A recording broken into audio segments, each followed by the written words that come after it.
Please subscribe to Rainy Free, like the video, and hit the bell notification. Thank you. I got one question for you guys before you guys leave. I was thinking when I was on my way over here, I was wondering why I haven't gotten a question from you guys about the Jerry Jones photo. But when the Kyrie thing was going on, you guys were quick to ask us questions about that. Okay. Hold on. And I don't even want you guys to say nothing. When I watched Kyrie talk and he says, I know who I am, but I want to keep the same energy when we're talking about my people and the things that we've been through. And that Jerry Jones photo is one of those moments that our people, black people, have been through in America. And I feel like as a black man, as a black athlete, as someone with power and a platform, when we do something wrong or something that people don't agree with, it's on every single tabloid, every single news coverage. It's on the bottom ticker. It's asked about every single day. But it seems like to me that the whole Jerry Jones situation photo, and I know it was years and years ago and we all make mistakes, I get it. But it seemed like it's just been buried under like, oh, it happened. Okay, we just move on. And I was just kind of disappointed that I haven't received that question from you guys. Appreciate it. I don't know how many of you are aware, but Amazon has announced just recently that they're going to leave the book audio, well, he doesn't have audio, but the movie, as well as the book of Hebrews to Negros, up for sale on Amazon's platform. The CEO, Andy Jassy, calls banning of labeling works whose primary purpose is not to espouse hate a very slippery slope. And it is. And you know, this is my whole premise about this Hebrews to Negros book and movie, and Kyrie Irving just simply posting it without saying a word, and all that ensued afterwards towards Kyrie as if it's anti whomever. We get it. But as an African American person, we have many movies, books, etc. that are very, very anti-Black, anti-African American, that are sold worldwide. One of which is called The Jazz Singer. He did blackface. You know, he did blackface. It's still up for sale in terms of, I guess, to watch it on Amazon. Who wants to watch it? I wouldn't watch it. I think it was done in 1927. And there's a white man in blackface, and no one's raising a fuss about it. And there are many more that I could go down the list, but I won't bother to do that. That's my whole premise, though. And that's the premise of a lot of, I would say, Black people around the world, but definitely African Americans, because we're just used to this type of literature, as well as movies that are produced here in America that are look and make African Americans look derogatory. And this is where a lot of the world happens to get their negative stereotypes about African Americans. It's through the media. So for the backlash of Kyrie and claiming that he promoted it, yeah, he may have whatever million followers. I don't know what he has. And here's why.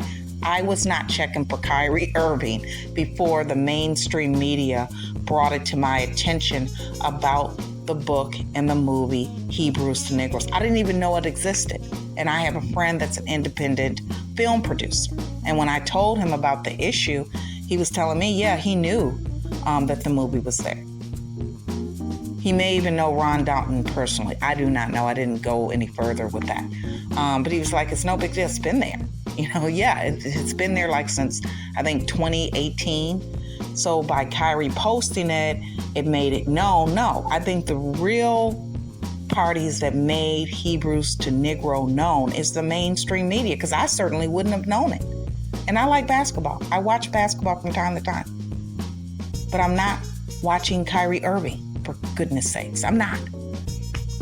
The other issue is that I don't know all about the Hebrews here in America.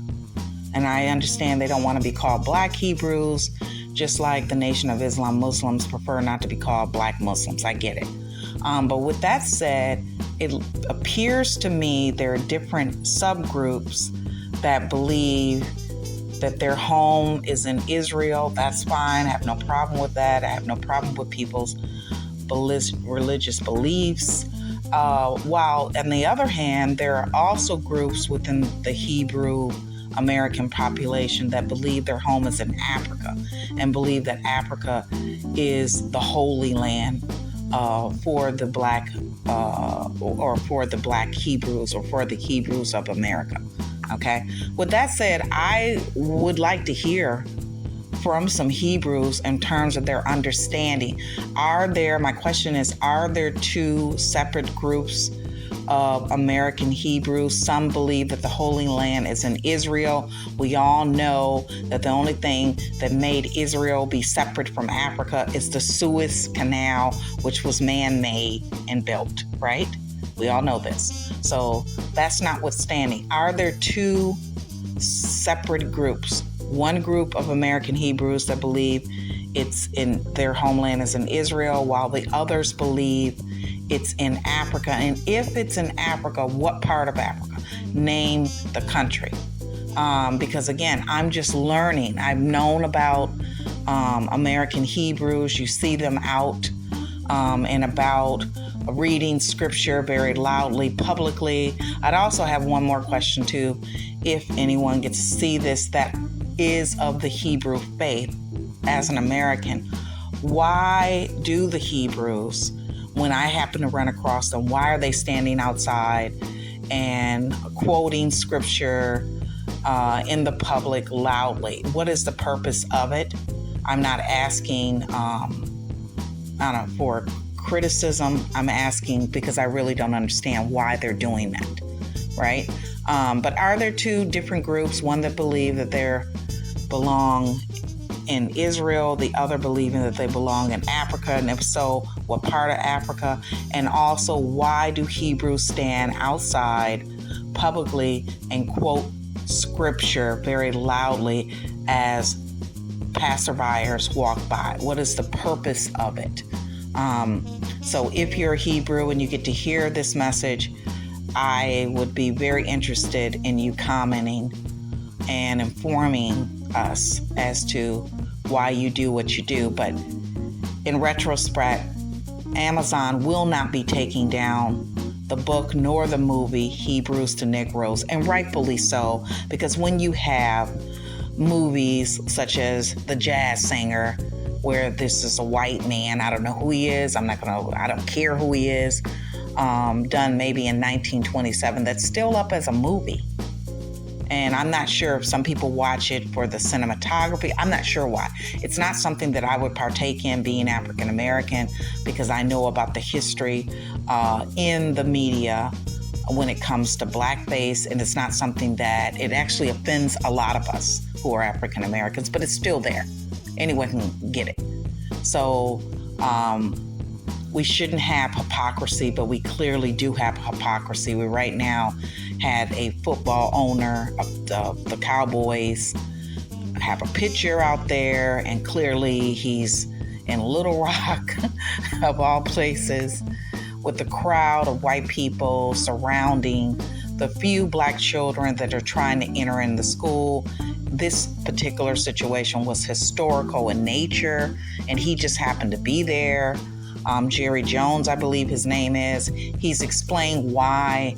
Some people say he's also done some good for various black athletes outside of football. That's all good and great, but we don't see the mainstream media really talking about it.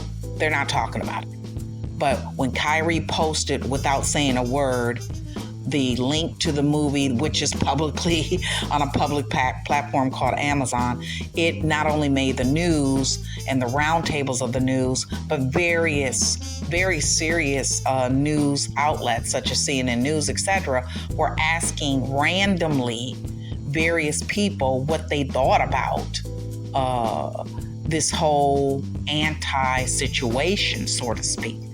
But for Black Americans, we're so accustomed to seeing anti-Blackness, anti-African Americans being perpetrated day in and day out inside of this country, that when we look at something, we will respond to it, but we just don't have a group of people that we assign the task to have them go down the list of things that they need to do in order to redeem themselves. We just don't do that because we obviously are democratic, I guess, in our approach as African Americans. But we will condemn something and we will protest it and we will boycott things if need be. We've done it in our history. We've done boycotting in our history, and we all know this.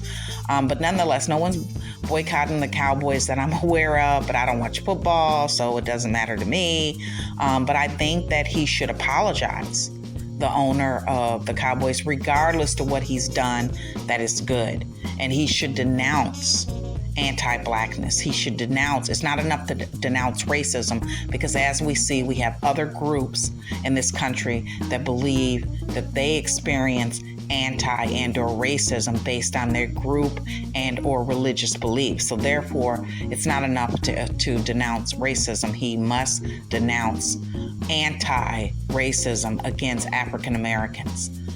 So with that said, the book as well as the movie will be staying up. I know I repeated it several times, but I just think it's worth noting because it made such a big outcry, and it created a lot of discussion around the hypocrisy of how African Americans are treated and their struggles in grounded history in this country, and the way other groups expect to be treated irregardless. So with that said, I look forward to hearing your comments if you get to see this video, and have a good day. Thank you.